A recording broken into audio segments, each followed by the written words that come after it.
Have you seen the viral footage from that EasyJet flight where a man screamed bomb threats, political slogans and religious chants mid-air just minutes before landing? In terms of self-defense, awareness and what happened, there's a lot to unpack, including what you should do in the same scenario if it ever happens to you. So let's get into it. Hey everyone, Sifu Phil here, martial arts instructor, Amazon best-selling self-defense author and creator of Black Belt Fit. Today we're looking at a real incident from an EasyJet flight recently travelling from Luton to Glasgow, where a potentially dangerous passenger had to be detained and the aircraft was forced to declare an emergency and get priority landing. But what actually happened? And was there a way to avoid all this through physical action or martial arts techniques?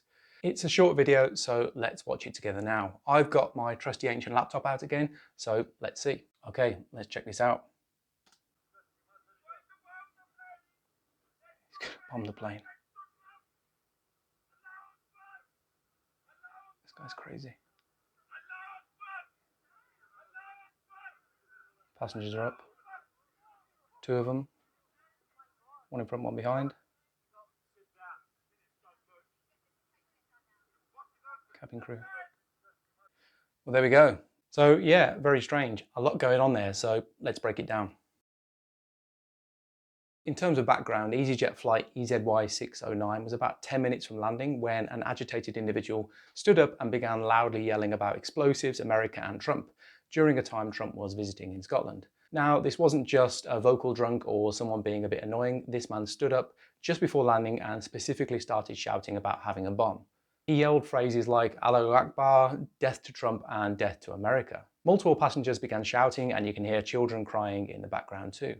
Then some passengers moved quickly and physically restrained him in the aisle, pinning him down. Ultimately, the flight crew declared an emergency and once on the ground, police came aboard and arrested the man immediately. Thankfully, nobody was injured, and given the proximity to its destination, the flight actually reached Glasgow as scheduled, so there wasn't a need for an emergency diversion. But what was done right? What could have been done better? And what should you do in the same scenario? Firstly, awareness, as always, is the primary option. We assess and make a decision. Here we see the man standing and ranting, waving his hands around. We don't know his agenda or his ability, but a quick assessment tells us a few things. Number one, he looks middle-aged or possibly slightly younger, clean-shaven and slightly round in the belly. In other words, he's probably not a lean, mean fighting machine or someone trained in violence.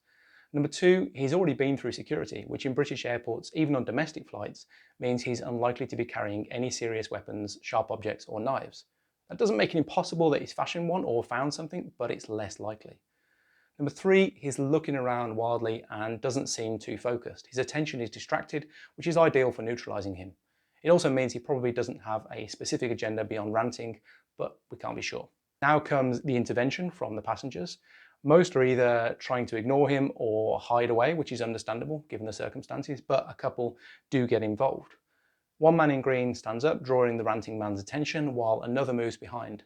It's hard to see for sure, but it looks like a shove came from the behind, from the guy in blue, causing the ranting man to lose his balance, which is very easy on a moving plane. This just shows how effective a quick distraction can be and the power of a bit of teamwork. Finally, the man falls into the aisle. Green man secures his arms while blue guy holds him from the other side and tells him not to move. After landing, the police arrive and the man is led away, seemingly having calmed down completely. What's worth noting here is the lack of any clever martial arts techniques, and maybe that's for the best, because this is where it gets interesting from a self-defense and martial arts point of view. As instructors, we're always coaching students to rely on space, using circular movement and slipping jabs during sparring. But none of that is really available in an aircraft aisle. You've got no lateral movement, just forwards and backwards. You're surrounded by armrests, seat backs, and in some cases, frightened people and cabin bags. Even basic body movement is restricted. So trying to throw big round kicks or stepping offline just isn't realistic in that setting. In these kinds of environments, gross motor skills, close quarter control, and mental composure are probably far more important than flashy techniques. An open palm guard, a slap, a palm strike, or simple upper body techniques come into their own. In this scenario, I wouldn't even try kicks due to the limited space, obstacles, and the fact you're in a moving aircraft, making falling over very likely, as we saw the ranting man do. If you do have the benefit of teamwork though, a distraction is very effective. After all, it's very hard to block or defend against two people, and even harder if they're either side of you. Here, a distraction from one could have led to a nice takedown from the other, from behind with perhaps a rear naked choke. So called because it doesn't require engaging with the person's clothing or uniform. It's a powerful submission hold that's relatively easy to learn, but does need to be done carefully.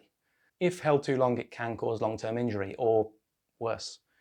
In this case though, it wasn't needed. The ranting man fell to the ground and the rest is history.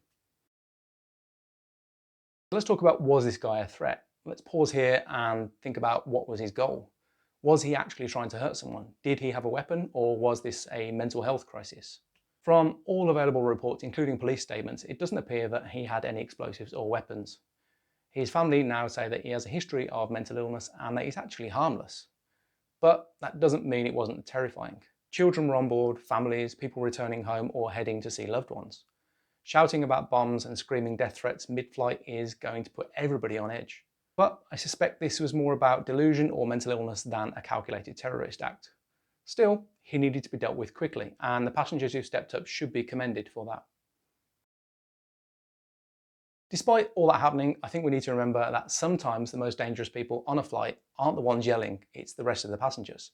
And that may sound surprising, but here's a clip from a few weeks ago on an American Airlines flight, where a passenger's laptop battery caught fire. It started filling the cabin with smoke before takeoff, while still on the ground. The cabin crew were absolutely pleading with people to evacuate, and yet multiple passengers were still blocking the aisle, grabbing their bags, refusing to move. Let that sink in for a second. In a potential fire with smoke and fumes in the cabin, people were so obsessed with their own luggage they risked everyone else's lives just to save it. I'll link the footage below if you haven't seen it yet. It's infuriating. And as someone who has worked in aviation and works as a firefighter, I do the martial arts and YouTube stuff in my spare time, this kind of behaviour drives me absolutely nuts.